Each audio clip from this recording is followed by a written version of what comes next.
Esse é Rebelcast. Se você está ouvindo isso, você faz parte da rebeldia.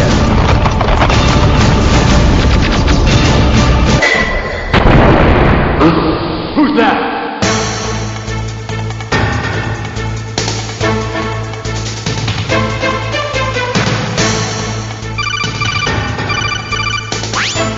Eu sou o Fábio Lizac e eu não sou nenhum herói.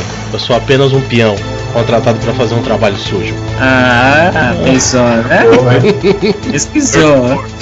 Vamos ver se eu consigo melhorar. Eu sou o Killer Hell e eu sou o verdadeiro Big Boss desse grupo.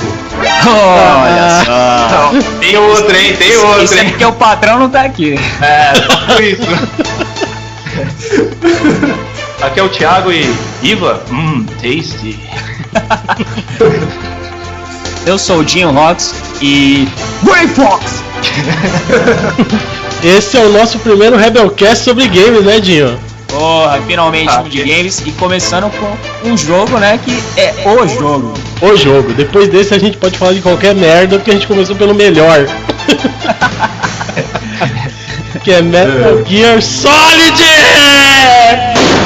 Puta que eu pariu. E não é só um jogo, né, mano? Ele é tudo. Ele é um filme, ele é um jogo, ele é um... Puta, ele é uma obra de arte. Tactical Espionage Action Metal Gear Solid. Vamos falar o nome. Moleque, olha aí, ó. Todo mundo fez a lição de casa. Todo mundo tem gravado a ferro quente no cérebro. Nunca mais vai esquecer, vai contar pros netos. Porque esse Mas jogo... não vai contar pros netos, vai fazer os netos jogar. Pode crer. E a gente vai falar hoje não só do jogo, mas das influências, porque se você pega pra falar de qualquer game, a gente vai ficar falando de fase tal, fase tal, fase tal, mas o Metal Gear é um dos poucos jogos, talvez o único, que tem uma puta história de background, e a gente vai se focar mais nisso, porque se fosse falar do enredo, a gente vai ficar 5 Rebelcasts aqui. Vamos falar do cara que, né, um pouquinho do cara que tornou isso possível, né? Kojima. Pois é, que aí deu o Kojima, né? Então, hoje a gente vai ter a participação do Killer from Hell! É isso aí! Realmente foi um dos parteiros, né, Dinho? É verdade, sem ele, amigos da rebeldia No More. Ele e o agente russo secreto, que é o Nikolai Bigas, que ainda vai participar com a gente aqui. Em nome de personagem de Metal Gear. O Killer foi o Xamã, né? Trouxe a alma. Pois é, e o Nikolai usou as técnicas de parto em campo de batalha, né? Você aprendeu na Guerra Fria. Então, começando Missão Infiltração, Rebelcast, Metal Gear.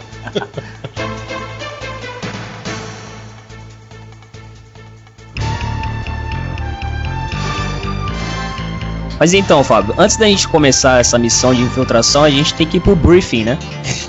É verdade. Então, esse episódio, ele ficou, como eu posso dizer assim, Fábio? Nos moldes dos jogos do Metal Gear. Os jogos são meio grandinhos, né? É. Então, eu acho que pra quem gosta da série, assim, ele tá bem agradável. Tem bastante coisa, a gente falou bastante, né? A gente falou aí um pouco da origem do Kojima, né, Fábio? Eu tô até com medo de falar. Não, pode relaxar. Porque a galera vai ouvir a minha voz pra cacete, eu me empolguei. Não, relaxa. Me empolguei nesse daí, galera. E você falou bastante do futuro presidente da Konami. Que não tem essa de vice pra mim, não. O cara vai ser presidente em breve. É verdade, você que tá ouvindo aí na semana que a gente botou no ar, saiu a notícia, na semana que a gente ia colocar, né, o episódio no ar, saiu a notícia que o Kojima se tornou o vice-presidente da Konami, né? Da divisão de entretenimento digital. Acho engraçado que é uma soft house, né? É a divisão de entretenimento digital. Eles fazem chinelo também, eu não sabia, né? Mas então, a gente falou bastante, né, do Kojima, né? Porque é importante falar, porque sem Kojima não tem Metal Gear. Exatamente, cara, e eu rodei muito pra achar essas informações, porque o cara é meio recluso, ele é meio, sei lá, tem vezes que ele tá de boa, ele deu entrevista pra sites pequenos numa boa, eu já vi ele dando patada em outros jornalistas, mas não tem assim uma biografia do cara, é tudo coletado assim de entrevistas e tal, então a gente deu uma boa pesquisada. A gente falou bastante do Metal Gear, dos primeiros jogos, mais ainda do Metal Gear Solid, né? É o principal. Mas a gente falou também das nossas experiências com os jogos, né? Então o episódio tá bem divertido. Vocês vão gostar. Tem gente que vai achar ruim ainda, né, Jim? Porque a gente não falou do enredo do Metal Gear, mas o enredo do Metal Gear é... Pô, se você pegar e jogar aí na internet, você acha, o resuminho. Isso. Até a Wikipedia deve ter, né? Então, É bacana, tem coisa legal, mas a gente falou o quê? A gente falou daquela brincadeira que o Kojima faz, o easter eggs que ele coloca, as influências de filme, aquela coisa da quarta barreira, dele quebrar a quarta barreira que ele faz como ninguém faz nos games, e até é melhor que muita gente faz aí em cinema e série de TV. Pô, a gente só não falou do Metal Gear Awesome, foi de onde eu tirei a minha entrada. Mas de resto a gente falou bastante aí. O Metal Gear Awesome a gente vai botar o vídeo. Tá, vamos ter que achar, porque o cara tirou do YouTube, né? Mas vamos ver se a gente consegue achar. Mas eu contei uma história sinistra no episódio. Escutem aí. Tem uma história sinistra. Olha, tem história sinistra. Tem como jogar um Metal Gear no modo hardcore. Tá bem legal. E pra você que quer participar, né? A gente vai passar aqui o e-mail do Amigos, né, Fabião? Qual que é? É isso aí, amigosdarebeldia@gmail.com. E você manda e-mail pra gente falando o que achou do episódio anterior. A gente vai ler no próximo Rebelcast. E siga-nos no Twitter também, que é o @amigosrebeldia. Não é Amigos da Rebeldia, porque o Twitter não deixa eu colocar um nome maior. Por causa de 2 dígitos, 2 caracteres, é @amigosrebeldia, você siga lá. E segue e sempre sai matéria. Procura a gente no Facebook também. Procura lá, joga lá Amigos da Rebeldia e você acha. Joga só Amigos, já acha. Isso. Joga Amigos da Rebeldia, não tem como errar. Nossa. Vamos lá então, vamos conhecer essa missão então. Vamos lá.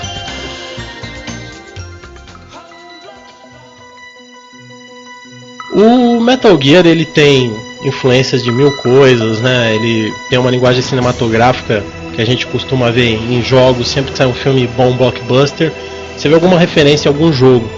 Mas o Metal Gear, ele tem cenas próprias, ele não tem uma cena que imita de um determinado filme, ele tem cenas próprias que são marcantes para quem joga. Por que isso? Porque o criador, a gente tem que falar um pouco do Hideo Kojima, né? Que é o criador, ele nasceu em 63 em Tóquio, se mudou muito jovem. E numa das minhas pesquisas, eu não sei se eu encontrei só numa fonte, então não sei se é confiável aí, que ele perdeu o pai muito cedo, foi vítima da violência de Yakuza, e por isso ele se mudou rapidinho pro interior. Mas ele fala que na infância dele, os pais dele não tinham muito tempo pra ele. Por ele ser um cara muito fechado, ele nunca chegou a confirmar isso. Mesmo porque um deles estava morto, né? Também. talvez volte quando ele estiver velho, né? Mas ele faz uma surpresa, volte quando ele estiver velho. Fala que era um clone. E aí o que acontece? Ele falou que quando ele chegava em casa, ele era o que os americanos chamam de latchkey kid. Que americano tem que inventar termo pra tudo, né? Se o cara pega na xícara de café pela alça, ele é o grabber. Se ele pega pelo copo, ele é o catcher. Então, eles inventaram o termo que é latchkey kid, que é aquela criança que chega em casa, os pais não estão, então a criança tem que esquentar a comida, tem que se virar. Em 99% dos animes a gente vê isso. Exatamente, né? Eu já fui um desses latchkey kid aí. Olha aí. Chegava em casa e comia miojo, cara. Com preguiça de esquentar comida ou por quê? Olha, eu conheço um cara que desmaiou de fome. Eu não sei quem é. Pode crer. Cara. Ela desmaiou, acordou com a panela de um lado, o bife no outro no chão e o fogo ligado. What the hell? Eu acho que eu conheço, deve ser o Maurício, né? I'm the pawn they sent here to save your worthless butt. O Kojima, por esse fato dele ser uma criança solitária, ele chegava em casa e ligava a TV. Então ele assistia de tudo, documentário, noticiário, programa de receita. E ele... Mas você tá falando da minha vida, hein? Filme adulto. Ele falou que ele, até hoje, quando ele viaja a trabalho, tudo, a primeira coisa que ele faz quando ele chega no hotel é ligar a TV, que é porque faz companhia pra ele. E isso afloresceu o lado artista dele. Ele quis ser artista quando era criança. Ele queria ser ilustrador, só que ele tinha um tio que era ilustrador e nunca conseguiu muita coisa, né? Sabe aquele tio aquele tio bêbado que vive prestando dinheiro pra mãe ou pro pai, assim, que quando você não quer ir pra escola, o pai fala, você vai ser que nem seu tio! Sabe? Era esse naipe, assim. Que geralmente são os melhores tios, né? Exatamente. Pior que são mesmo. Bota a cachaça! E aí a família, até porque também a sociedade japonesa, por ser tradicional, não incentiva muito o cara a ser cineasta, ator, escritor, né? Que é diferente da sociedade, né? Exatamente, é uma sociedade diferente, incentiva o cara a ter uma profissão mais tradicional, ter um bom salário. E aí ele tentou ser ilustrador, tentou ser escritor, ele mandava historinhas para as revistas, só que as editoras pediam história de 100 páginas, ele mandava de 400.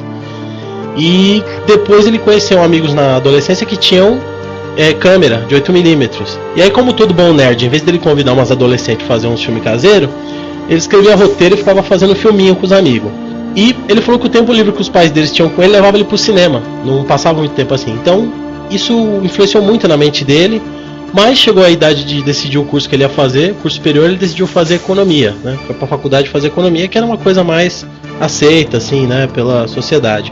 Só que na faculdade ele conheceu um jogo que iria mudar o ponto de vista dele, né, Dinho?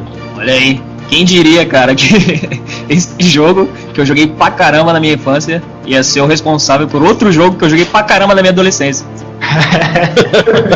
É verdade, que foi o Super Mario Bros. Alô! Quando ele jogou Super Mario, ele falou assim que ele não enxergou assim, tipo, puta que jogo muito louco. Ele enxergou já, ele teve a visão de que o videogame poderia ser uma mídia diferente do cinema, que você só assiste, você não interage, e dos videogames que você só interage. Ele enxergou ali a possibilidade de fazer uma mídia interativa, que você assistia e você ditava como seria aquele filme. E que é isso que ele tentou fazer durante toda a saga Metal Gear. Aí, no último ano de faculdade, ele chegou pros amigos dele e falou, ó, eu vou sair e vou me juntar à indústria de games. Isso daí foi, tipo, aceito assim como uma bomba, né? Foi a mesma coisa do cara tá fazendo, sei lá, direito e falar, bom, tô indo pro circo, tá? Vou virar artista de circo e falar um abraço. Então, Fabião, você falando aí do Kojima, as inspirações que ele tinha, principalmente a televisão, né? Kojima, ele acaba entrando na Konami em 86, né? E ele entra lá pra ser como diretor do Lost World, né? Alguém já viu sobre esse jogo aí, ou já ouviu falar dele? O Kojima, eu conheço realmente é só o Metal Gear e uns 2 jogos que o Fábio me mostrou. Esse Lost World era o que? Era a plataforma? Ele tentou fazer um jogo de plataforma, que o personagem principal era feminino, era uma guerreira mascarada, se passava na Segunda Guerra. O que aconteceu? O Kojima, quando ele entrou na Konami, a ideia dele era entrar na Nintendo, né? Mas ele conseguiu na Konami e foi para a divisão do MSX. Ele não gostava muito, porque tinha a divisão dos arcades, que trabalhava com a maior plataforma, mais uma paleta de cor mais ampla. Tinha a divisão do Nintendinho, que estava estourando na época, aloprando lá no Japão. E tinha a divisão do MSX, era a terceira linha. Então ele aprendeu também a usar a criatividade com a galera do MSX, porque eles tinham que aprovar o projeto, tinha que passar por cima dos gráficos dos arcades, que eram fodidos, do Nintendinho, que estava popular, e usar o MSX, que era uma plataforma que já estava há um tempo no mercado. E aí ele trabalhou como assistente criativo num jogo chamado Penguin Adventure. Que era a continuação do Antarctic Adventure. E quando ele entrou, ele falou que ele não dormia, ele fazia rascunho de ideia, ele dormia, sonhava com alguma coisa, acordava, anotava, levava pros caras, vamos fazer isso, vamos fazer aquilo, e trouxe muitas ideias inovadoras pro jogo. O cara que fez entrevista com ele, nas entrevistas que eu li dele, ele não chegou a mencionar o nome, ele considera um dos mentores dele. Porque o cara fez entrevista com ele, apesar dele não ter conhecimento técnico, o cara gostou das ideias dele, e viu o esforço dele que ele ralava aí no Penguin Adventure, e aí pegou e falou assim, vamos te dar um projeto, que era esse Lost World. Só que o que acontece? Ele ia pra casa, viajava na maionese, chegava no outro dia, levava pros caras, os caras falavam, ó, isso não dá pra fazer com cartucho de MSX. Aí ele voltava, repensava as ideias, diminuía, voltava pros caras, isso também não dá. Depois de 6 meses que não saia porra nenhuma, a Konami chegou e falou, ó, a gente vai cancelar o Lost World. Virou meio motivo de deboche, né? Por causa das ideias inovadoras que ele tinha, né? O pessoal não aceitava muito bem isso, né?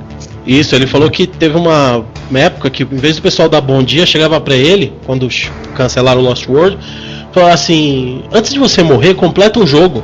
Faz um jogo inteiro antes de você morrer. Ai, que sacanagem. Não, mas jogo ele quis fazer. Os caras que não quis se prontificar, querer fazer o que ele queria. É porque as ideias dele eram muito inovadoras, então era ideia. Era muito à frente do hardware que eles tinham, né? Mas quem sabe se numa outra empresa ele não poderia ter conseguido. Exatamente. É aquela história, né, Killer? Aquela história, né? O cara ele já não se mostrava ter conhecimento técnico.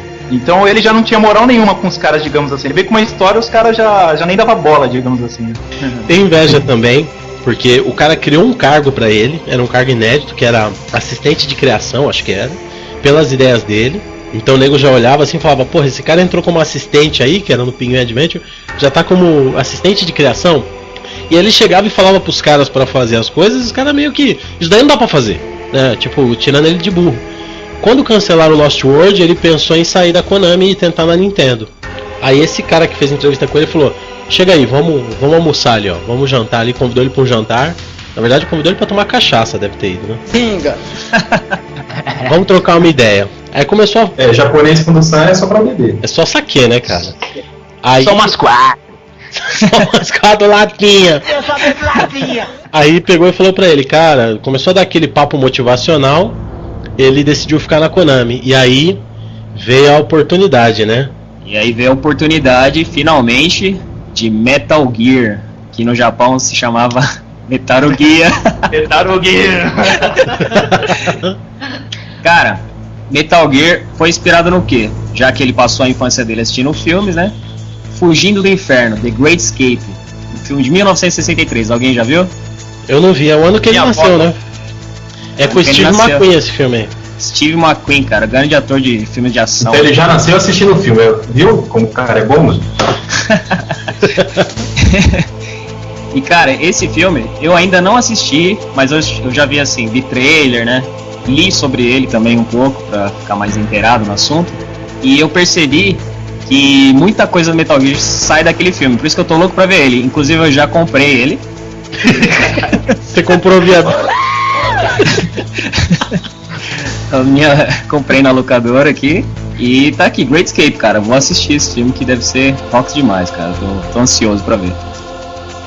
I'm the pawn they sent here to save your worthless butt.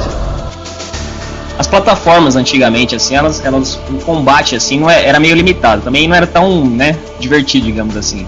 Ele teve uma ideia que foi inovadora. Ele criou o stealth game, né, cara? Que foi essa parada de furtividade, de se esconder. Peraí, de futilidade? Furtividade. Ah, tá.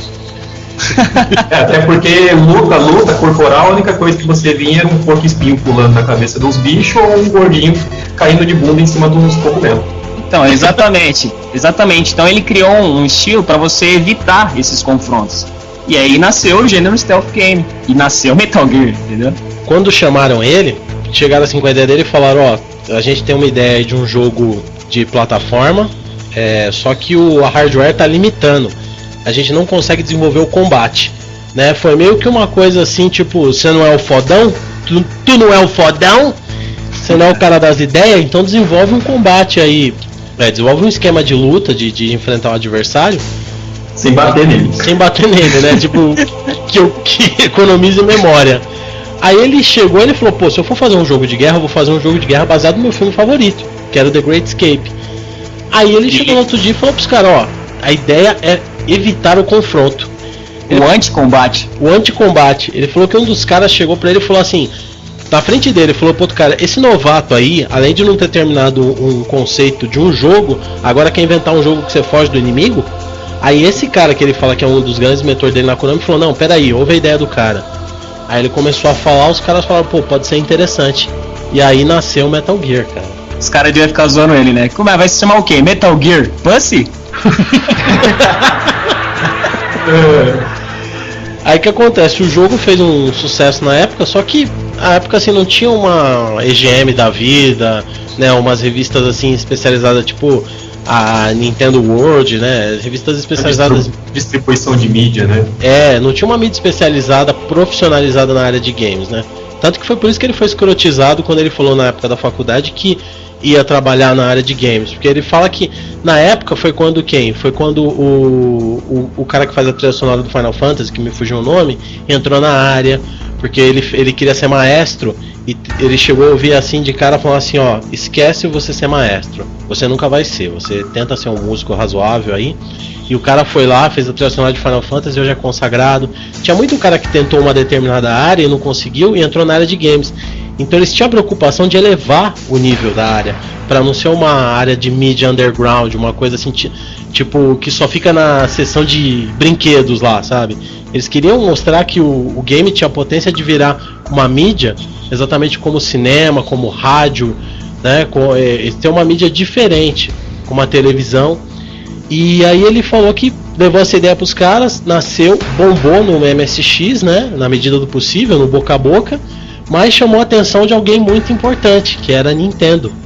A Nintendo viu os níveis de venda lá, o tanto de venda, o burburinho que gerou Metal Gear 1 e falou: a gente quer Metal Gear no Nintendinho. E aí a Konami, sabendo que o cara era cheio das ideias e era um cara um pouco difícil de trabalhar, porque preza o lado artístico e não prazo essas coisas, simplesmente pegou o código-fonte do Metal Gear da MSX, jogou na mão de uma terceira chamada Ultra Games e falou: ó, faz Metal Gear pra Nintendinho, a gente precisa vender. Converte aí. Ele copiou as 5 linhas de código-fonte e mandou. Mandou o arquivo TXT gravado com aqueles disquete gigante, né? Aqueles disquete de 5 polegadas. E aí ele falou que teve cara que foi falar com ele da equipe e falou: porra, meu, os caras pegam os programadores, os caras pegam o código-fonte da gente, manda assim. Ele ficou um pouco chateado. Ele ficou mais chateado ainda quando chegaram lá e mudaram o nome de personagens. Por exemplo, no Metal Gear 1, o último chefe, você tem que destruir o Metal Gear que está sendo construído. Ele nem chega a ser ativado. Ah, e contou o final. Puta merda, tem spoiler. Esqueci que você quer ter spoiler, hein? Então, o que acontece? Na versão do Nintendinho, você destrói um supercomputador que controla Outer Heaven, que é a base militar lá. Ou seja, um Metal Gear sem Metal Gear, né? O Metal Gear não aparece em nenhum momento. Se no do MSX aparecia pelo menos desligado em construção, no Metal Gear do Nintendinho não aparece. Mas foi bom, porque deu destaque, porque o Nintendinho era uma mídia que tava... era um videogame que tava vendendo pra caramba, tava muito popular.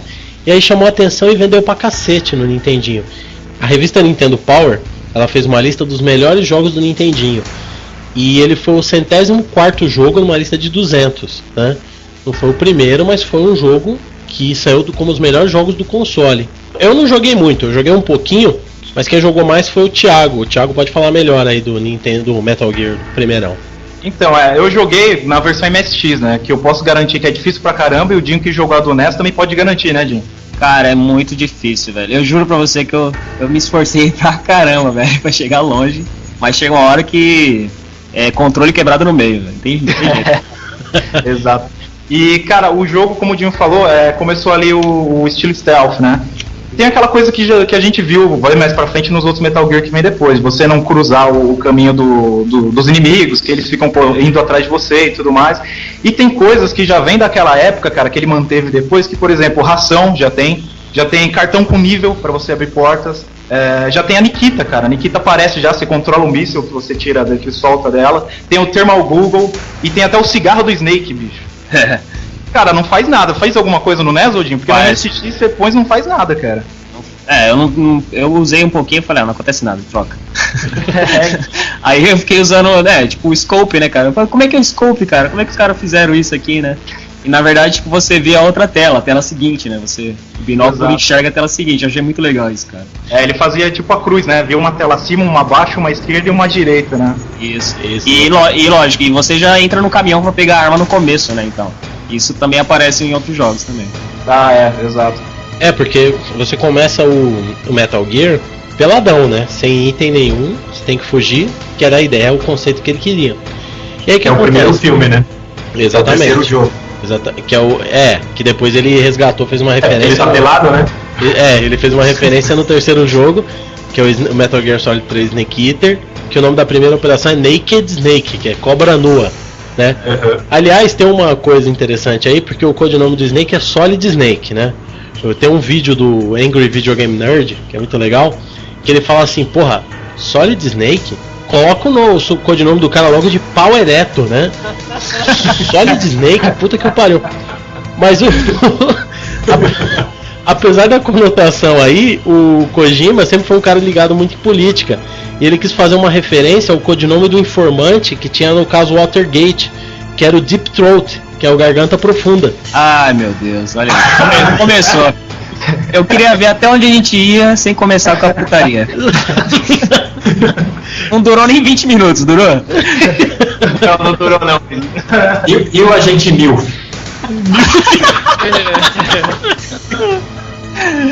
Porque assim, o que acontece?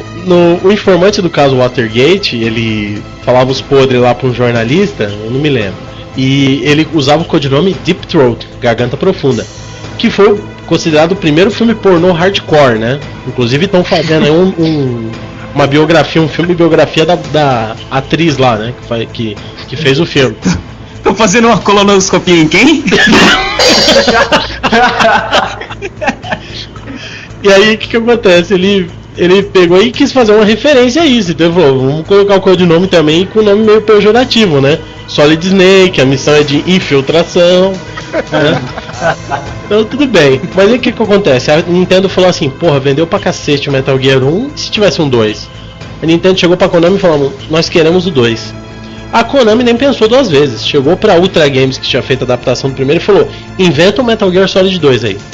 Aí o que eles fizeram? Inverteram o código fonte, né? Escreveram de trás pra frente. E o que acontece? Vendeu pra caramba, mas foi uma bosta. O Kojima ficou sabendo que estava sendo feito o Metal Gear 2, porque ele chamava Metal Gear 2 Snake's Revenge. Chegou um cara pra ele no trem um dia e falou assim, ele tava voltando de trem pra casa, saiu da Konami. Aí chegou um cara e falou, Kojima-san, eu trabalho na Ultra Games, que é uma divisão da Konami, e nós estamos desenvolvendo o Metal Gear Solid 2 Snake's Revenge pro Nintendinho, né? O Nintendo Entertainment System, NES. E aí ele tomou um susto, né? O cara falou, a gente sabe que não tem a visão do Metal Gear Solid 1, eu sou um grande fã do seu trabalho, então eu acho que você deveria fazer o verdadeiro Metal Gear Solid 2. E aí ele chegou em casa, ficou puto, mas ficou com aquilo na cabeça, aquilo martelando. No dia seguinte ele chegou lá pros diretores da Konami e falou, é o seguinte, tô sabendo que vocês estão fazendo Metal Gear 2, não me consultaram, mas eu quero fazer o verdadeiro Metal Gear 2 para MSX2, que na época o aparelho já tinha evoluído pro Metal Gear, o MSX2, que era tipo, ele era um pouquinho melhor que os 16-bit, né, que tinha o Mega Drive, tinha o Super Nintendo, ele era um pouquinho melhor devido ao fato de ser um computador, então tinha mais espaço no HD, né, mais espaço de memória RAM. E aí os caras ficaram meio assim e tal, mas decidiram. E aí ele saiu acho que um mês depois do Metal Gear 2 Snake's Revenge. O Metal Gear 2 Snake's Revenge só foi lançado no mercado americano. O Metal Gear 2 Solid Snake, né, que esse é o título, foi lançado só no mercado japonês. Ele ficou inédito, lançado assim oficialmente, até 2006, que foi quando saiu a edição especial do Metal Gear Solid 3 Subsistence. E aí como extra tinha 2 discos, um disco era o making off, etc. E tinha o Metal Gear 1 do MSX, com alguns remakes ali, alguns gráficos um pouquinho melhorados, algumas telas, as telas do codec. E o Metal Gear Solid 2. Ele ficou inédito no Japão anos e anos, nos Estados Unidos anos e anos, né? Ele lançou com uma edição especial. You're right, this isn't gonna be simple. Então, Fabião, mas voltando no primeiro jogo, né, no Metal Gear, você vê que ele tem várias referências, inspirações dele ali, né? Que estão. Uma delas, eu acho que tá na capa do jogo, hein? Quem viu a capa do jogo sabe do que eu tô falando. A gente vai botar até aí pro pessoal ver, cara. Vamos botar o link, cara, porque o que acontece? A capa do 1 é um desenho assim meio realista, né? Do Snake com a arma assim de lado e é baseado totalmente numa foto de divulgação do Exterminador do Futuro 1, do Kyle Reese. Quem assistiu o Exterminador do Futuro 1, né? Sabe que o 1 vem pro passado, vem pro futuro, pro passado no caso da história. Vem o Exterminador pra matar a Sarah Connors, que é o Schwarzenegger, e vem um cara que é da Resistência, que é o Kyle Reese, mandado pelo próprio John Connor pra proteger a própria mãe. E aí o Kyle Reese... E quem não souber a história do Exterminador do Futuro, vai pros infernos, viu? É verdade. Eu não vou nem entrar nesse detalhe, porque... Vai assistir, desgraça. Vai assistir, porque vai tomar no cu. Vai comprar primeiro, né? Isso. Compra via Bitcoin. Tem um site de compra bom, como é que é o nome, ô Killer? Demonoid? Demonoid.com. Esse site é muito bom, você compra rapidinho. E aí a capa do 1, né, do Metal Gear Solid 1 é chupado de uma foto de divulgação do Exterminador do Futuro 1. Tanto, cara, que quando eu vi a capa, eu não sabia, né? Eu nem tinha noção. Eu fiquei olhando aquela capa e eu falei, caramba, conheço esse maluco, tá ligado? E fiquei mal tempo. E só tempos depois que eu fui ver a foto original, tá ligado? Eu falei, pô, a capa do jogo aqui, meu. E era mesmo Exterminador do Futuro. Não para por aí, né, Fábio? Porque no segundo, como você tava falando, no segundo tem... Por exemplo, o Dr. Petrovich lá, quando você liga com ele pelo codec, ele põe uma foto do Einstein lá, cara. É, igualzinho. Então eu já fiquei igualzinho o Schwarzenegger no Exterminador do Futuro 1, que chama Cyborg, acho que é. Ele pôs assim, é aquela coisa, né? Quando você lê Tolkien, lê O Senhor dos Anéis, o Tolkien era um linguista, então ele estudava as lendas anglo-saxãs lá. Tem trechos do Senhor dos Anéis que é igualzinho o Beowulf, que é igualzinho pequenos contos da literatura anglo-saxã. É aquela coisa, se a gente for fazer uma história, um livro, a gente vai colocar referência de Volta para o Futuro, Senhor dos Anéis, Matrix, tudo aquilo que a gente gosta. E o Kojima jogou tudo isso daí, então tinha muita referência de muitos filmes hollywoodianos, como a gente já falou, ele assistia muito filme, muita TV, né? No segundo, o Big Boss é o Sean Connery também. Você chegou a ver essa foto, Fábio? Não. Sean Connery? Eu te mostro depois, vocês vão anexar aí, depois eu passo pra vocês. É o Sean Connery com tapa-olho, cara. What the hell? Nossa. Mano. Ele fala, Eu tô vendo aqui uma fotinha e lembra mesmo. E ele tem uma cicatriz, teria aqui no outro olho. Sei lá, às vezes como é 16 bits, os caras devem ter explodido na sua tela. Tá meio explodido mesmo. Então, ele colocava referências, assim, visuais do que ele conhecia, né? Hey, Snake. I need information about Metal Gear. Então, o enredo do primeiro jogo, como a gente sempre viu nos Metal Gear, é o quê? É arma de destruição em massa, né? Nuclear. E o que acontece? A história do primeiro passa-se em 1995, né? E passa em Outer Heaven, que fica no extremo sul da África, em algum lugar que ficava nessa região. O que acontece? Todas as nações próximas daquela região começaram a desconfiar que em Outer Heaven estava sendo construída uma arma desse porte. E aí eles contratam quem para poder descobrir a verdade sobre isso? Foxhound, certo? E a Foxhound, quem na época era o comandante dela, era o Big Boss. E o Big Boss manda primeiro lá pra Outer Heaven o Grey Fox. Manda o Grey Fox lá pra se infiltrar, numa missão solitária também, pra querer descobrir o que realmente tá rolando em Outer Heaven. E aí, pouco antes de eles darem ele como desaparecido, que acaba perdendo contato e tudo mais, no último contato que tiveram com ele falou uma última palavra, que foi Metal Gear. E a partir daí não conseguiram mais se comunicar com ele. Aí então que o Big Boss manda, um pouco tempo depois, um jovem soldado que tinha acabado de entrar na Foxhound, chamado, de codinome, Snake. This is Snake. Do you read me? How do you know all this stuff? E aí manda o nosso grande herói pra lá, e aí acontece várias aventuras e confusões. Melhor estilo Sessão da Tarde. Eu acho que o comandante da Foxhound na verdade era o louco da Turma da Mônica. Porque os caras chegam e falam pra ele, existe uma base chamada Outer Heaven, que a gente tá desconfiando que é uma base fortificada aí que tá construindo arma de destruição em massa. Aí ele fala, manda o nosso melhor agente. Aí eles mandam o Grey Fox perde o contato e fala, já mandamos o melhor agente e não resolveu. Ele fala, então manda o pior agente. Aí manda o novato.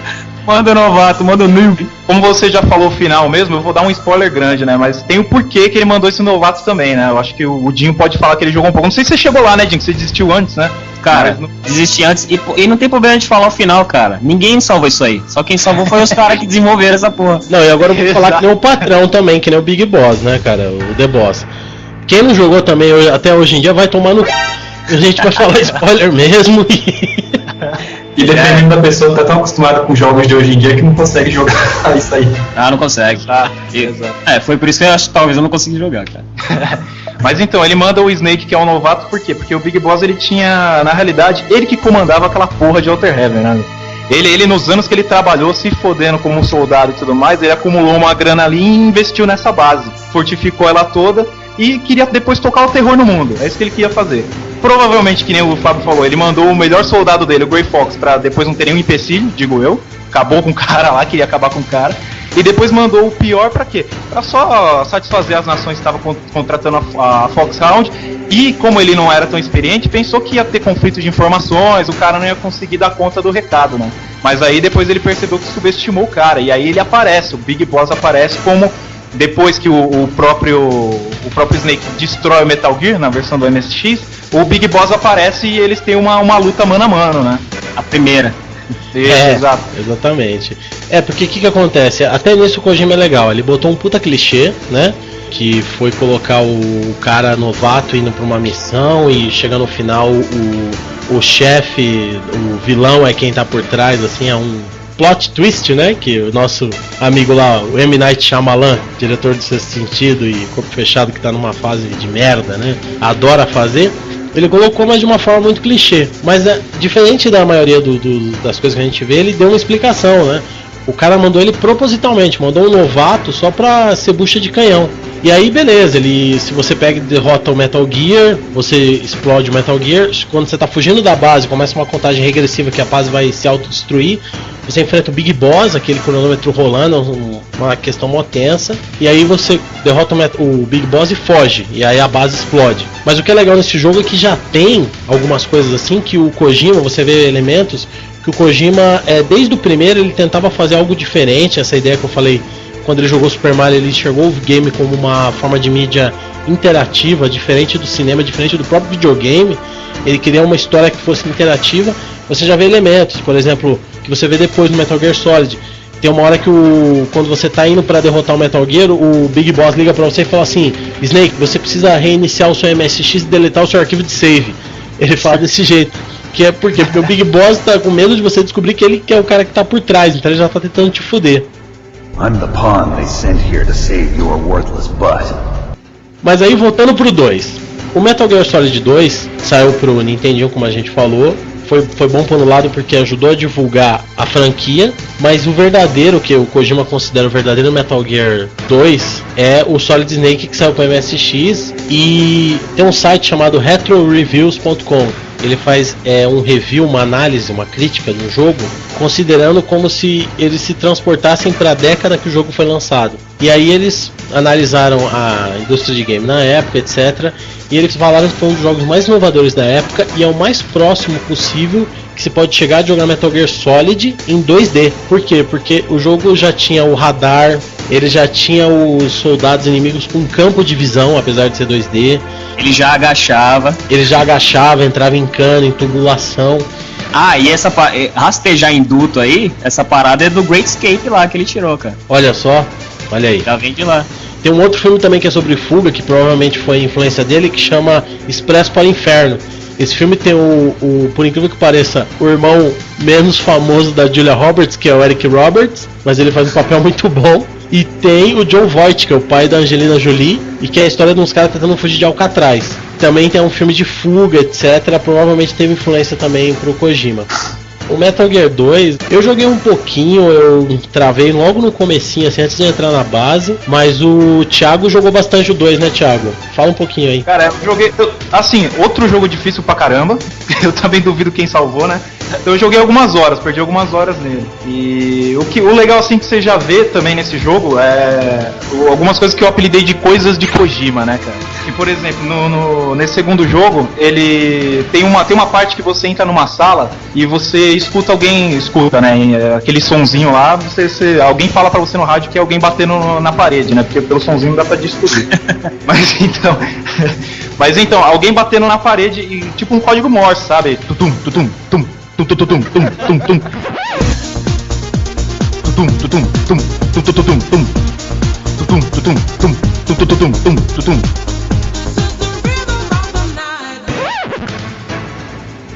Tipo um código Morse, sabe? E aí eu tentei ligar pro Campbell, né? Que ele, no caso, que tava como o comandante da missão. Aí eu liguei pra ele pra querer saber what the fuck, né? O que era aquilo. E aí o Campbell falou: o quê? Batida na parede? Ah, isso é código Morse. Faz assim, lê o manual do seu jogo, que lá tem como decifrar código Morse, e desliga. Olha aí, tá vendo? Aí aonde eu comprei o jogo, o cara não tinha mais o manual, né? Eu tive que pesquisar o que era, e na realidade a batida era uma sequência de números que era a frequência do codec, cara. Aí você conseguia falar com o Petrovich que tava do outro lado da parede. Olha que demais, já começava aí. Fora que antes de conseguir isso, eu liguei várias vezes enchendo o saco do Campbell, né? Mesmo depois que ele falando isso. Tem uma parte que ele fala: imagine-se como se você fosse um inimigo. Não, melhor, imagine-se como se você fosse um designer da Konami. O que você vê de diferente nessa tela? Aí eu comecei a ver simetria da tela, o que tinha de um lado e não tinha do outro. Comecei a pirar no negócio. Ah, não, e uma que pro Thiago isso daí, né, é mancada. O cara minucioso dos jogos. Eu achei até item que não tinha lá, cara, que os desenvolvedores esqueceram de colocar lá. Eu achei, mano. Explica como o Thiago joga, Fábio. O Thiago é o seguinte, eu falei pra ele jogar Assassin's Creed 2, que o jogo era bom, e ele entrou em choque, porque ele não consegue jogar um jogo sem dar 100%. Ele quer achar todas as penas do Assassin's Creed 2, ele quer achar tudo, ele quer dar 100%. Então ele entra em choque. Então você imagina esse cara jogando Metal Gear. Se o chefe tem 3 modos diferentes de passar, ele vai tentar os 3 modos. Ele tem que andar em todos os cantos da tela, entendeu? Em todos os jogos. Cara, jogo que é frenético, por exemplo, God of War, cara, que não tem pra onde você ir, velho. Sei lá, eu salvo em 20 e os amigos salvam em 12, tá ligado? Horas de jogo. This is Snake. Colonel, can you hear me? Loud and clear. What's the situation, Snake? Looks like the elevator in the back is the only way up. Just as I expected. You'll have to take the elevator to the surface. But make sure nobody sees you.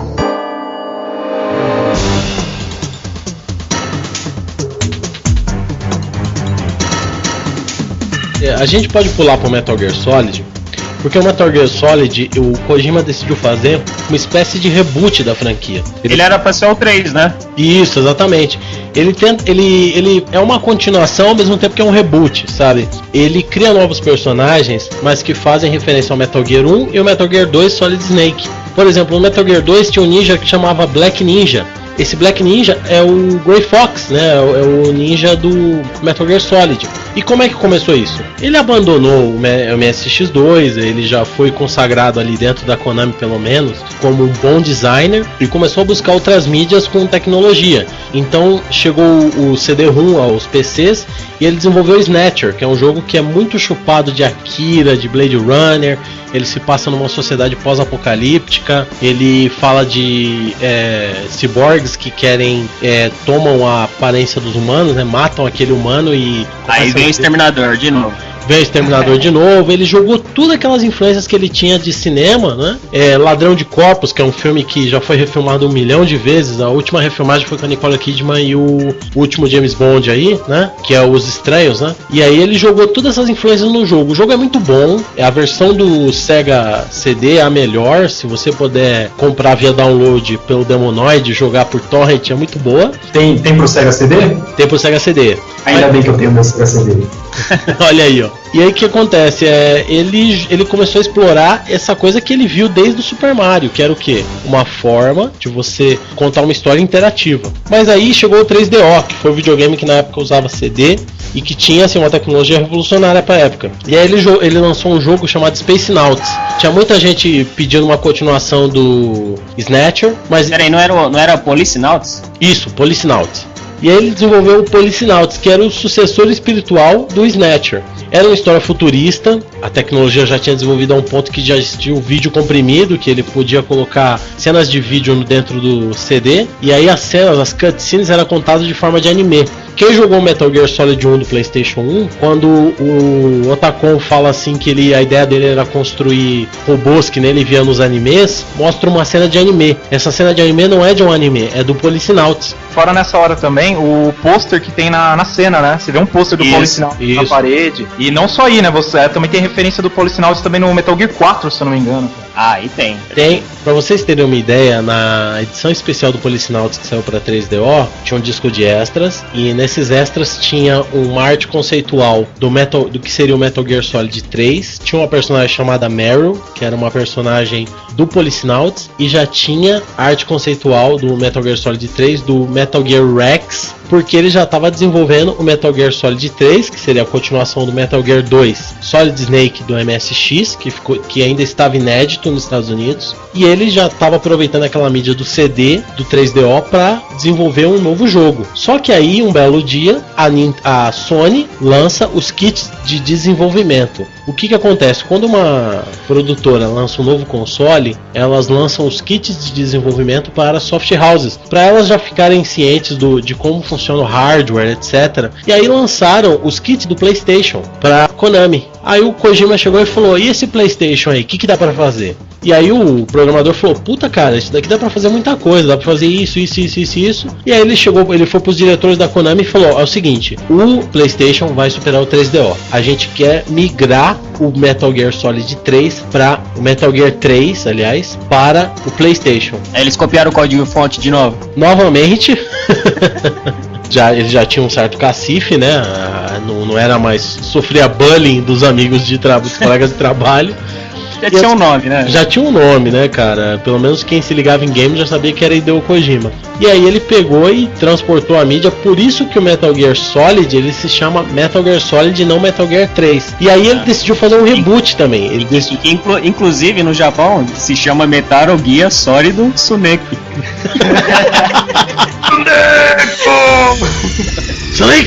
Sonic! Música! Snake!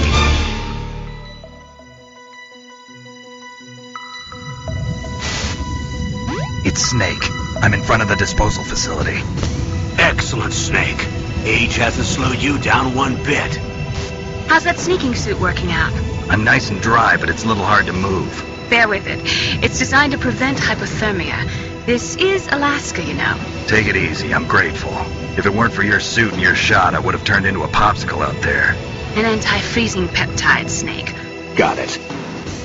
Quando eles migraram o projeto para o PlayStation, o mote, que é o lema que eles levavam, que o Kojima pregava muito para a equipe de desenvolvimento, era precisão, realismo e prazeroso. Eles queriam que o jogo levasse esses lemas, além de o melhor jogo já desenvolvido para PlayStation. Então, o que acontece? O Kojima foi até os Estados Unidos, procurou a equipe da SWAT. Ele queria também uma interação grande com o cenário, né? Como a possibilidade de esconder corpos, etc. Só que na época, devido à limitação do hardware, não foi possível. Ele conseguiu colocar no 2. E aí ele pegou e chamou a Rika Muranaka para compor a música que só toca nos créditos, exatamente como o filme, né? Porque às vezes você assiste um filme e fala a música tema do filme... A música Iron Man do filme Iron Man só toca nos créditos. Isso, exatamente. É isso aí. E ele chamou o Kazuki Mora longe, né, velho? Ele chamou para compor a trilha sonora o Kazuki Muraoka, que é o mesmo que compôs a trilha do primeiro jogo, Metal Gear, primeirão, lá do MSX. E o Kojima, quando ele... essas viagens, né, o que é um lado bom e um lado ruim. Quando você não está preso à limitação do hardware, que nem o Kojima, que não tem um conhecimento avançado de hardware, você deixa sua mente viajar. É um paradoxo. Por outro lado, se você está preso demais a conhecimento do hardware, você fica muito limitado. Então isso que é o lado bom do Kojima, isso que é uma das características dele, que elevar assim como criador de games e fugir do gênero, né? Fugir do segmento de games, porque ele já foi citado, que a gente vai falar futuramente aí, em outras mídias de comunicação, além da do especializado em games. Outro jogo que também é um dos meus preferidos dessa época, que tem o mesmo esquema, é o Castlevania, né? O Castlevania, ele foi uma fusão muito legal, que eles são antes do Metal Gear e ele traz o gráfico 2D com trilha sonora, aproveitando o máximo que o CD pode oferecer de trilha sonora em MP3 e arquivo de áudio comprimido, né?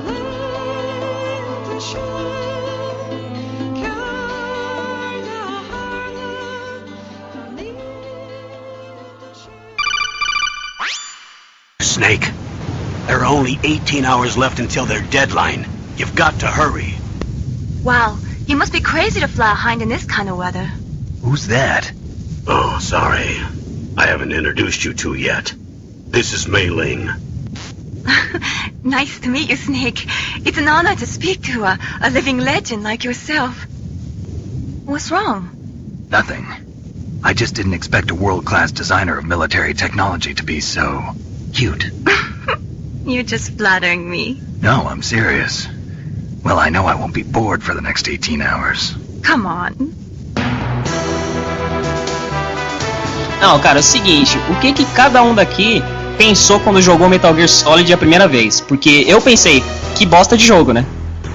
Você pensou que bosta, você estava jogando ou você estava vendo alguém jogando? Cara, não, eu tô falando, a primeira vez que você pôs o jogo e começou a jogar. Certo. Eu olhei, acostumado a jogar, sei lá, Tekken, jogos de tiro e o caramba, eu comecei a jogar e falei, que bosta, você não pode ser visto? Que merda, aí joguei de lado. Eu só fui jogar Metal Gear depois e ver o que era, bem depois, um tempo depois.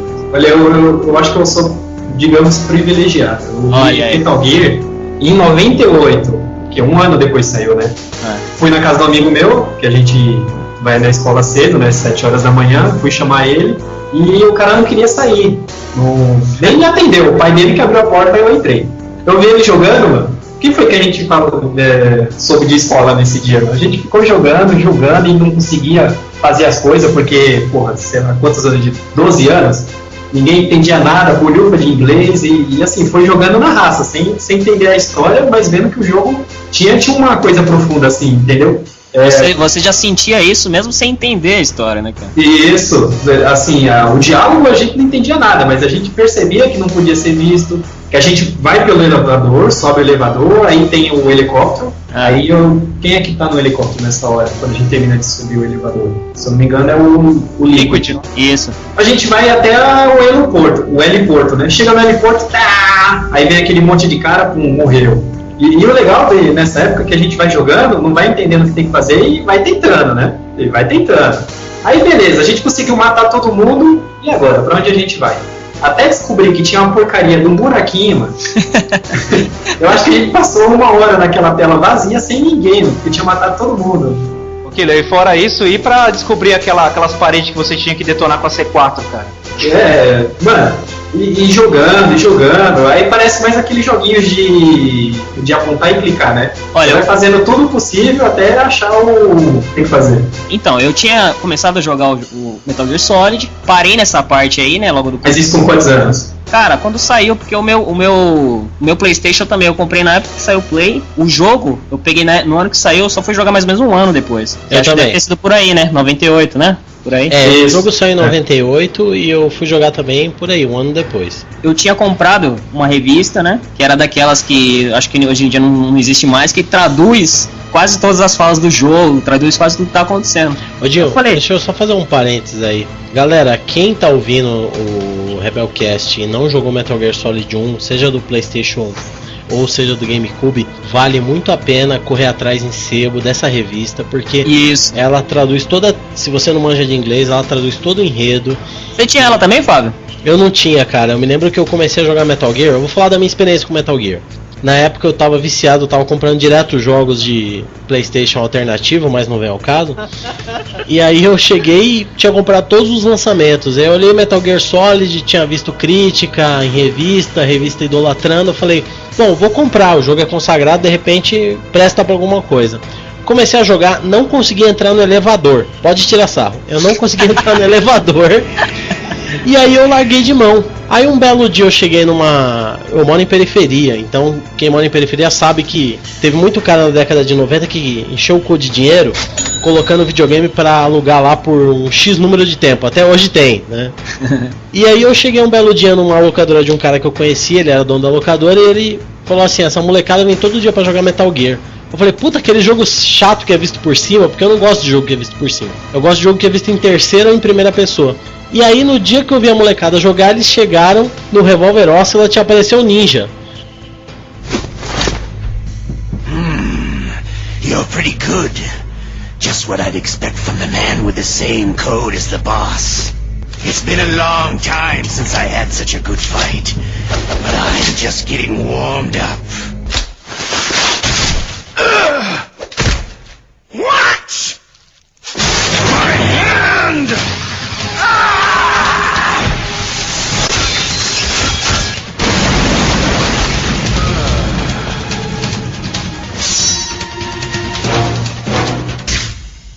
Stealth camouflage. Who are you? And like you, I have no name. Na hora que eu vi aquela cena, eu falei, puta que pariu, eu tenho esse jogo em casa, eu não tô jogando, o que eu tô fazendo?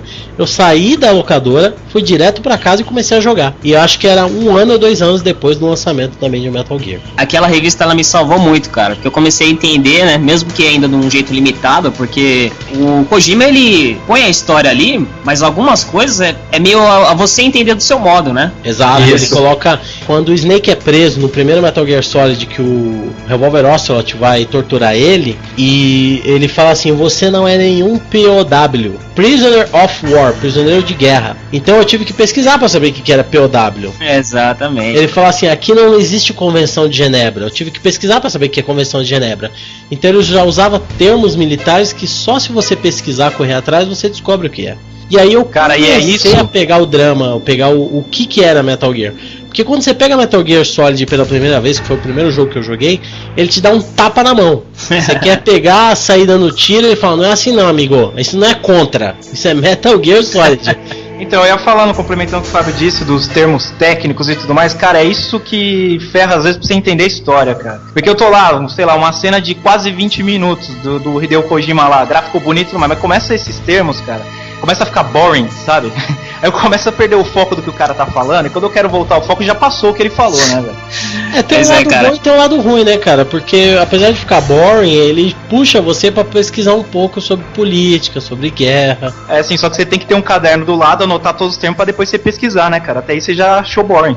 Por isso que muita gente não consegue jogar Metal Gear. A minha experiência ela é bem parecida com o Fábio, né? Que a gente sempre morou na mesma vila e tudo mais, né? Quando eu peguei Metal Gear, eu achei um jogo assim, pelo que vinha na época, que nem o Dinho falou, que era tiro e luta e tudo mais, eu achei um jogo meio difícil de você lidar. E aí, como eu até questionei o Killer, eu parei exatamente no basement, você tinha que estourar a parede que tava meio azuladinha, cara. E pra descobrir isso? Aí, como eu não descobri isso daí, eu fui nessa locadora do nosso amigo aí que o Fábio falou, e lá o pessoal também tava jogando, tava todo mundo mordendo os controles lá, jogando Metal Gear, né? E aí eu comentei com ele, falei, pô, cara, não passa aquela parte lá, deixei de lado e não sei o que, não sei o que. Ele falou, meu, é só você ver as que estão meio azulada, bate nela, que você vai ouvir meio oco.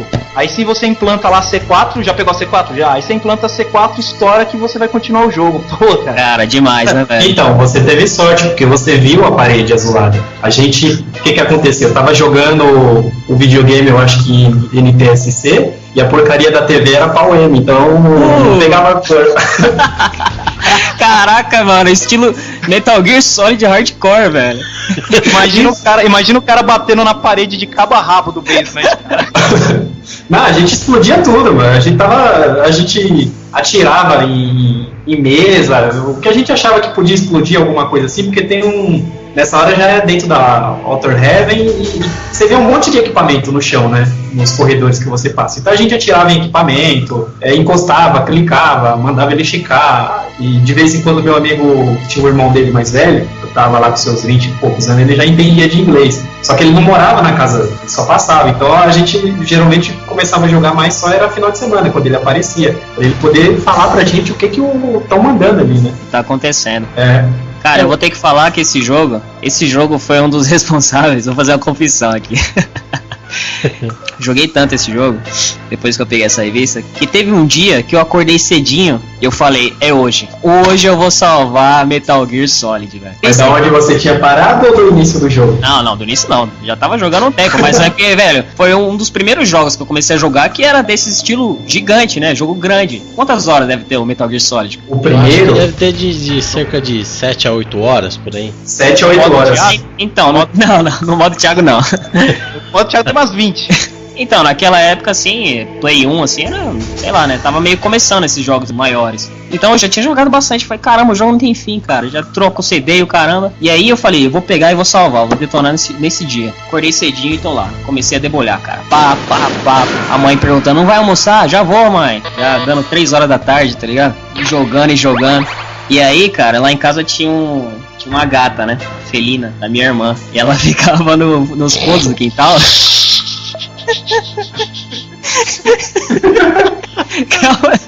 Eu não vou falar nada. Então, é o seguinte, tinha uma gata, só que a minha irmã, ela não gostava que a gata saía de casa. O que ela fazia? A gata ficava na coleira. Ninguém já viu gato preso, velho? Ninguém nunca viu. Ela ficou lá, e aí eu jogando e tal, já tava de tarde, meus pais acho que iam sair e tal, falaram, ó, toma conta aí de tudo, minha irmã, toma conta, dá comida pra gata e o caramba. E aí já tava de noite, cara, e eu jogando assim, ó, já tava no final. Aí eu olhei de noite e falei, nossa, tem que dar comida pra gata. Você acha que era o final? Não, era o final mesmo, só que só no final, né, que eu me toquei, eu falei, tem que dar comida pra gata, né. Já tava à noite, passou o dia inteiro lá. Eu imaginei. Termina. Cara, quando eu saí nos fundos... Não, olha só o raciocínio. Quando eu pensei isso, não tinha ninguém em casa. Quando eu fui dar comida pra gato, meu pai já tinha chegado. Eu falei, olha só o tempo que demorou, né? Eu fiquei preso na dimensão Metal Gear, onde o tempo passa diferente. E aí eu fui lá nos fundos, cara. Na hora que eu abri a porta, velho, a gata tinha subido num armário que tinha lá e ela pulou pelo outro lado. A gata tava enforcada. Pô, não ri não, galera. Não, é sério. Cara, eu saí, eu olhei assim, puta, cara, eu saí correndo, eu peguei, tentei tirar. Isso foi uma parada que me chocou por um bom tempo, porque na hora que eu peguei a gata assim, o coração dela eu senti bater a última vez na minha mão, cara. Eu me lembro que o Dinho contou isso pra mim. Cara, e o olho dela, tipo, por dentro, meio vermelho de sangue. Cara, foi muito sinistro, velho. E eu fiquei desesperado, eu chamei meu pai olhou assim, falei, a gata morreu, cara. Meu pai chegou correndo com a faca, já cortou assim. Aí já era, a gata caiu já desfalecida, né, velho? Aí pronto, a gente falou, e agora, cara? Minha irmã vai me matar, né, velho? Aí, tudo bem, meu pai enterrou a gata e minha mãe mentiu pra minha irmã e falou que ela tinha fugido. Olha o trauma da irmã dele se ele escutar isso, cara. Ai, cara, eu tinha que contar isso porque fez parte pra mim, da minha experiência com Metal Gear. Pois é. Então essa é a única experiência que eu conheço que um jogo fez alguém morrer. Assim, só pra fazer um levantamento. Não, isso aí foi pra mostrar pra todo mundo como esse jogo pode te prender e quantas horas você pode ficar jogando ele seguido sem querer saber de mais nada. Não, é impressionante. E quantos você pode matar além do que tá dentro da tela, né? Exatamente. Evil. Why are you telling me this? Okay. What's Metal Gear really designed for? O Metal Gear, ele vendeu 6 milhões de cópias no primeiro final de semana. E ele, fora os pirata. Fora os Piratex, né, que ninguém usava. Nessa época já não tinha, assim, tão pirata. O quê? Não. Não, tinha nada. Play 1. Em 98? PlayStation 1, cara? Nossa senhora, cara. Demais. Ó, eu não comprava. Mas disso vocês falam no Brasil. Não, mundial não, porra. Não, mundial não, mas a gente tá no Brasil, né, cara? Sim, mas Brasil a gente não pode considerar nada, mano, nessa época. Não pode nem considerar hoje em dia, mano. Só pra fazer um resumo aí do Metal Gear, como eu falei anteriormente, o lema deles era precisão, realismo e prazeroso. Eles queriam que o jogo fosse preciso nos controles, fosse realista. O que era aquele controle vibrando, hein, cara? Nossa, cara, não, sensacional. Deixa eu falar disso. Isso é coisa de Kojima, cara. Aquele controle vibrando, putz, quem não tomou um susto quando pela primeira vez colocou aquilo no chão? Acho que o Dinho já tinha a revista na época, né, que você continuou com o jogo. Então você viu na revista que você tinha que colocar o controle no chão, né? Então, voltando na minha época, imagina um moleque que tá jogando e não entende o que o cara tá falando. Mas você conseguiu chegar aí? Não, eu salvei, a gente salvou, mas assim, teve que comprar outro controle, mano. Vibrou na mão, né, bicho? Vibrou na mão, tacou no chão. Tem até uma piadinha assim que ele faz no Metal Gear Solid 4. Tem uns personagens lá que simulam os chefes no Metal Gear Solid. E um dos chefes fala assim: coloca o seu controle no chão que eu vou fazer o controle se mover. Só que no início o PlayStation 3 não tinha o controle com DualShock. Teve um problema com a empresa que inventou o sistema de vibração. E aí por isso que a Sony inventou o Six Axis, que é conhecido como Xixa-X, que é o sistema de movimento, que é o... Eu chamava de Xixa-X. Xixa-X, que é uma versão pobre do Nintendo Wii. E aí quando a personagem que simulava o Psycho Mantis, que é o chefe do Metal Gear Solid, mandava você colocar o controle no chão, ela falava: não é possível, existe o Six Axis, e não conseguia fazer vibrar. Só que aí depois a Sony pagou o que devia para a empresa que inventou o sistema de vibração e colocou além do Six Axis existiu o sistema de vibração. E aí quando você coloca no chão no Metal Gear Solid 4, ele fala: Six Axis is back! E aí ele vibra o controle. Do legal assim de coisa de Kojima, fora o do controle tremer, aquele negócio lá de você trocar, né, o player, né, cara? Ele reconhecia também quando era DualShock ou não. Quando não era DualShock, ele não queria fazer a exibição dele. Ele reconhecia que era DualShock, o controle. Isso daí tem a ver com uma coisa que o Kojima pegou do Denis Diderot. Denis Bibelot? Isso tem a ver com romper a quarta barreira. O que acontece? Quando você assiste o teatro, existem as paredes laterais do palco, que seriam a primeira, a segunda, a terceira barreira. Existe a parede de fundo, que é o fundo seria a terceira barreira, e a quarta barreira seria uma parede imaginária que separa o público dos atores do teatro. O Kojima, ele quebra essa quarta barreira.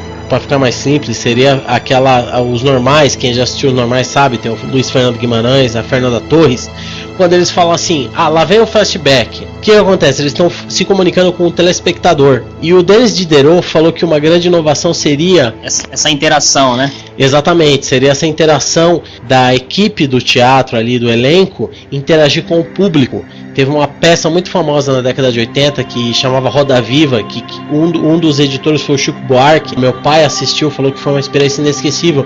Foi uma peça de protesto contra a ditadura e ela fazia muito isso. Ela pegava as pessoas da primeira fila, falava: compre.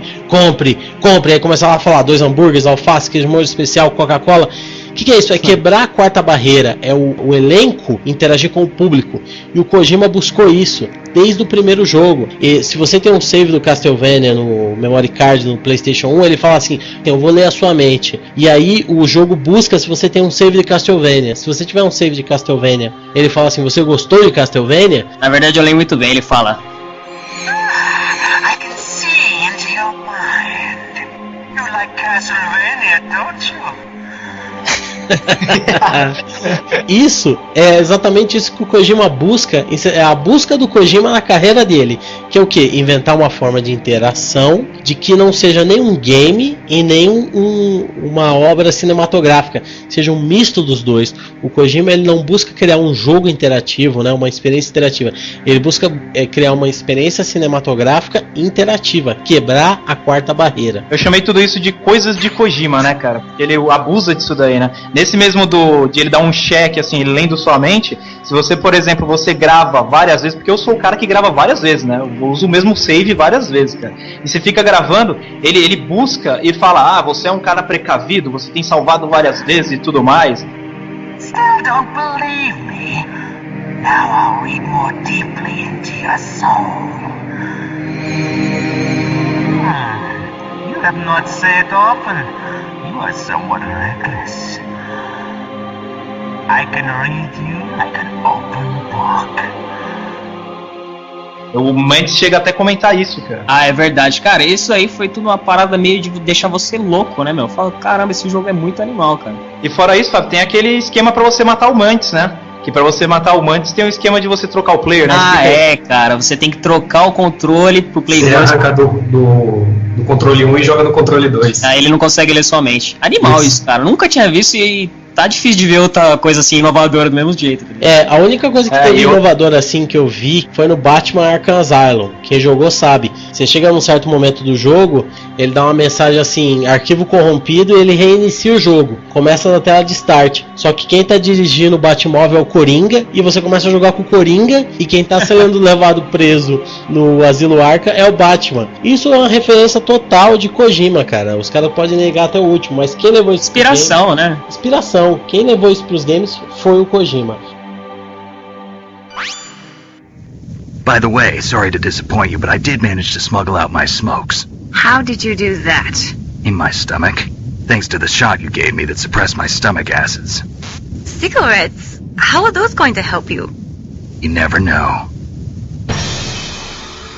Pô, e falando do jogo em si mesmo, a jogabilidade em si, uma coisa que ele pôs, que comparando aos Metal Gear anteriores, cara, que, melhorou muito, assim, tem muita inovação, mas uma coisa que vale, assim, eu comentar, é o cartão único, com níveis, e mostrar na porta que nível de cartão aquela porta. Ô, Dinho, conta aí como que era, nos outros Metal Gear, você ter 7 cartões, aparece uma porta, você não sabe que nível ela precisa, e você tá numa câmara de gás, até você achar o cartão que é preciso. Não, cara, não fica me trazendo aqueles momentos terríveis que eu tive. Caramba, é mó pânico, bicho. É muito tenso, velho. Para com isso. O Metal Gear Solid, ele fez uma continuação ao mesmo tempo que era um reboot. Então ele pegou elementos, por exemplo, o Gray Fox, que era um chefe do Metal Gear Solid 2, ele trouxe de volta da morte como ninja. Então o Metal Gear Solid, quando você enfrenta, ele fala: sim, vamos reviver aqueles momentos, dor, traga-me dor, porque quando o Gray Fox sente dor, ele se sente vivo. É uma referência cinematográfica também ao Soldado Universal, que é um filme do Jean-Claude Van Damme. E aí... Agora que você falou da referência, né, tem o esquema do nome do Snake, o nome verdadeiro do Snake, né, que é Dave, que veio da 2001, né, uma Odisseia no Espaço. Exatamente. E o nome do Otacon, o nome verdadeiro do Otacon, que é Hal Emmerich, veio do Hal Computador também, que é de 2001. Por exemplo, a bandana do Snake, muita gente acha que é do Rambo, mas não é do filme chamado Franco Atirador, que é no Michael Cimino. Robert De Niro, né? Robert De Niro, cara. O filme tem também o John Voight, tem o Steve McQueen, se eu não me engano. Foi um filme que na época, quando eu era criança, anunciava no Corujão, tipo assim, o Franco Atirador, um filme de Michael Cimino. Hoje em dia, todo mundo tá cagando um monte pra quem é Michael Cimino. Né? Não, e a bandana dele, não sei se você já viu, Thiago, a bandana dele é igual a do Snake, cara, é igual. igual. Olha aí. Então ele trouxe o Psycho Mantis inspirado num filme chamado A Fúria, que eu nunca assisti. Quem assistir aí, mande e-mail para amigosdarebeldia@gmail.com, tá? Pra falar se gostou ou não. E ele tem até uma frase que dizem que é a influência do Castlevania. Na hora que você tá lutando com o Liquid em cima do Metal Gear, o Liquid fala: é verdade. Have at you, Snake! Have at you, Snake! É a frase do Drácula, né, cara?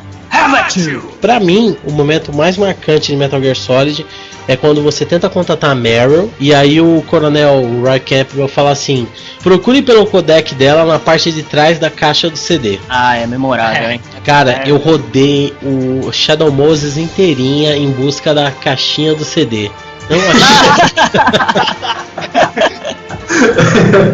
Não achei. Cara, não achei, desisti, falei, meu, eu não consigo achar essa porra. Mas você não tava, né, acreditando, né, que a interatividade seria tanta, né? Exatamente, essa coisa de quebrar a quarta barreira. Aí eu desliguei o videogame, peguei a caixinha do jogo, comecei a olhar e falei, poxa, realmente o jogo me surpreendeu. Não dava nada, porque eu não gosto de jogo com a visualização de 3/4, que eles chamam, que é a visualização por cima. De repente... Cara, quando eu virei a parte de trás da caixinha e tá uma foto do Snake conversando com a Meryl no codec, tá escrito Meryl, 3 pontinhos, e tá o número do codec, eu falei, não acredito. Não acredito. É na caixa de trás do CD do jogo. Foi assim, uma coisa que me surpreendeu demais. É um jogo incrível, né? Quando você consegue entender realmente a história, porque ó, o jogo te envolve por ele ser difícil, o jogo te envolve pela história, tanto é que você, sabendo que tem um segundo jogo, um terceiro e um quarto, você quer jogar, você quer...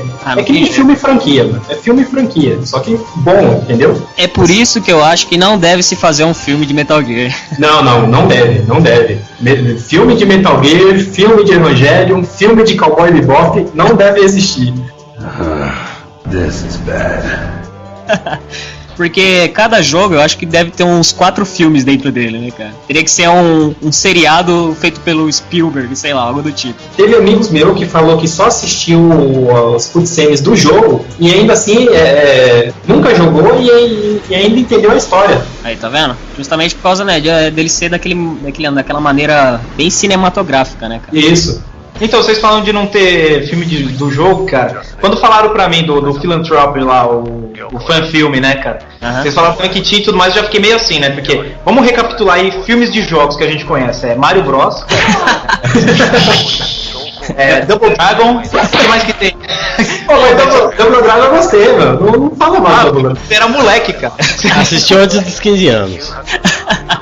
Beleza. Aí, cara, aí que o Dinho e o Fábio falaram, não, o negócio é bom, assiste lá, assistir, realmente ficou legal, cara. Então, quando vem um filme de jogo assim, cara, você já fica... Então, assim, mas aí que tá, filme.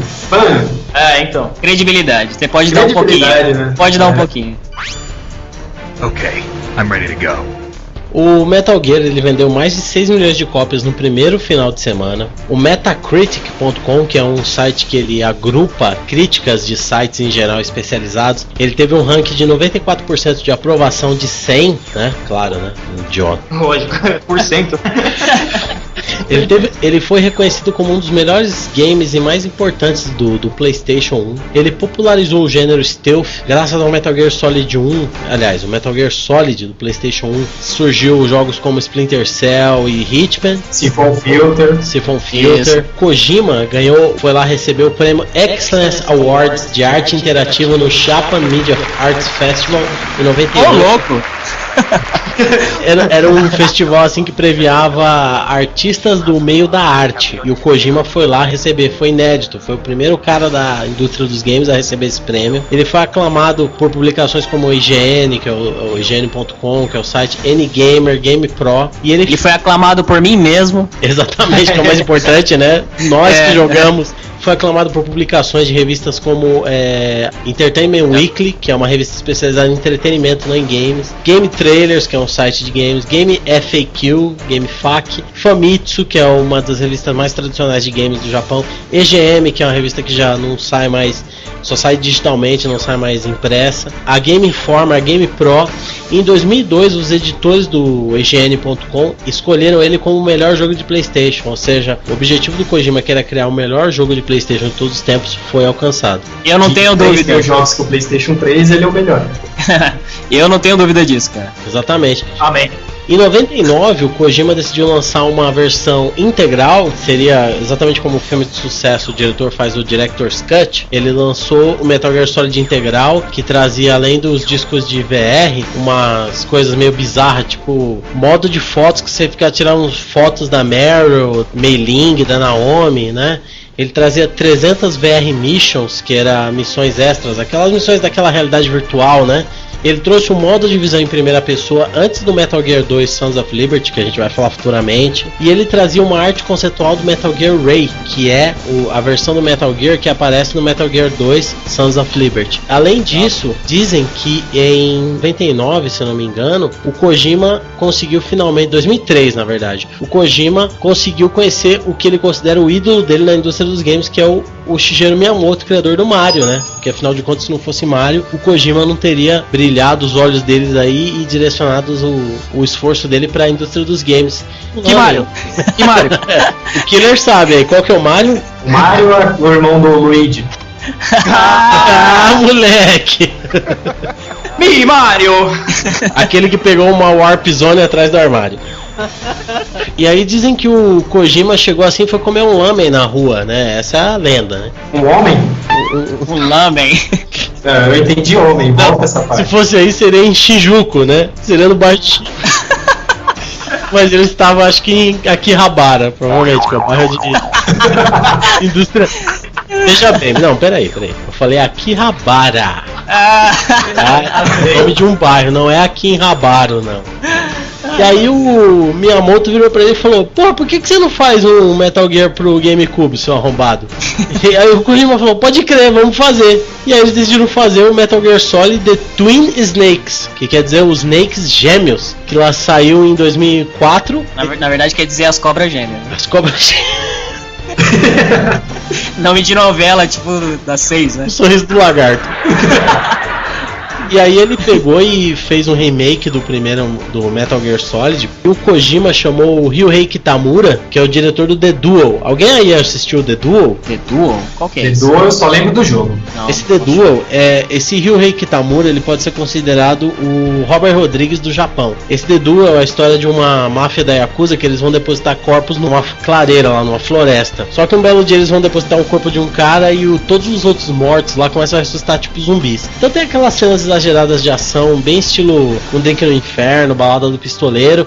É aquele filme com orçamento pequeno. Esse filme fez um boom assim no circuito cult, no circuito underground de cinema japonês. E aí ele dirigiu as cenas de ação do Metal Gear Solid The Twin Snakes. Então as cenas que a gente viu no PlayStation 1 ganharam mais ação. Na hora que o Snake derrota o Revolver Ocelot, ele aponta a arma na cara do ninja, o ninja encosta a faca no pescoço, não é isso, Killer? Killer que jogou Twin Snakes pode falar melhor que eu. Isso mesmo, porque as cutscenes praticamente elas foram refeitas totalmente, com mais ação, né, e menos diálogo. Ou, podemos dizer, uma junção melhorada dos dois, né, porque não precisa ser um Dragon Ball, mas também não precisa ser um anime de porrada. Vamos falar um anime ruim assim, que só tem porrada, mas não vale a pena. Kenshiro! Não é nem um Dragon Ball, onde só tem diálogo, mas também não é um Kenshiro, onde não tem diálogo e só tem porrada. E os gráficos, assim, do jogo, ele mudou bastante, cara? Mudou, e é o seguinte, ele mudou iluminação, mudou textura, são menos quadrados e um pouco mais arredondados os personagens. E quando eu posso ir na sua casa pra jogar? Opa, também, 2. Primeiro, se você quiser, eu posso te passar o joguinho, né? Já que eu comprei na famosa loja. Cara, meu PC acho que não emula GameCube, não, velho. Não, pode passar aqui então, a gente joga. I had no idea you were so feminine. O Metal Gear Solid, ele sacudiu a indústria dos games, né? Exatamente devido a todo esse background do Kojima que a gente falou, ele trouxe não só influências de cenas de filmes blockbusters famosos, mas ele criou as próprias cenas que pra quem jogou ficou marcante. Pra vocês terem uma ideia, na E3, que é a Electronic Entertainment Expo, que é considerada a maior feira de games do mundo, a Konami lançou um trailer que tinha algumas cenas de gameplay, algumas cenas das cutscenes, à noite, tava toda a galera que tava durante o dia lá pra ver o replay. E aí eles armaram rapidinho uma comitiva de imprensa com o Kojima explicando sobre o jogo. Já foi um boom, assim, todas as mídias especializadas viram que era uma parada diferente. Ele fez um sucesso antes mesmo de sair. A gente já falou de todos os títulos que o Metal Gear ganhou, mas o Kojima ele foi escolhido em 2002 como um dos nomes no top 10 da Newsweek. Entre eles estava um general que comandou a guerra durante a guerra do Iraque, pessoas mais influentes do ano de 2002. Dentro estava o Kojima, então o Kojima foi responsável por quebrar a barreira da mídia de comunicação especializada em games. Ele não ficou só dando entrevista para a revista de games, ele saiu na Entertainment Weekly, ele saiu na MTV, ele ganhou um prêmio da MTV de Achievement Award, seria o prêmio conjunto da obra, e isso levou, quando saiu o PlayStation 2, a ele criar o Sons of Liberty, que foi um jogo que criou uma puta expectativa, mas que teve alguns prós e alguns contras, surpreendeu os jogadores de uma forma diferente, mas acho que é assunto para outro Rebelcast, né, Dinho? Eu gosto desse jogo, e ele vai ficar pro próximo, vamos falar bem dele. Vamos falar bem dele, porque tem muita coisa, a gente só falou até agora dos primeiros jogos, ainda tem muita história. Tá só começando. É isso aí. Snake! Let go!